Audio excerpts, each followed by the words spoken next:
আসসালামু আলাইকুম বন্ধুরা, রান্না আজকাল আপনাদের সকলকে স্বাগত। আশা করি সবাই ভালো আছেন। এখন চলছে তালের মৌসুম। এই সময় তালের বড়া বানানো হবে না, তাই কখনো হয়? তাই আপনাদের জন্য নিয়ে এসেছি ফুলকো ফুলকো তালের বড়া। তাই প্রথমে তালের রস নিয়ে নিচ্ছি।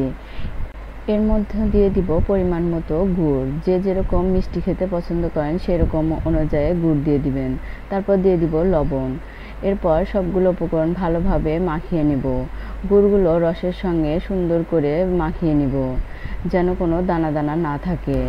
নাড়তে নাড়তে যখন গুড়ের কোনো দানা থাকবে না, তখন তার মধ্যে দিয়ে দিব চালের গুঁড়া। চালের গুঁড়া দিয়ে দেওয়ার পরে ভালোভাবে রস এবং চালের গুঁড়া মিক্সড করে নেব। এমনভাবে মিক্সড করব যেন একদম স্মুথ একটা ব্যাটার তৈরি হয়। দেখুন কত সুন্দর একটা স্মুথ ব্যাটার তৈরি হয়েছে। এখন এর মধ্যে দিয়ে দিব কিছু কালো জিরা।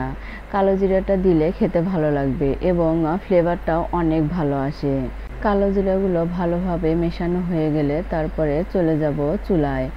কড়াইয়ে তেল দিয়ে দিব।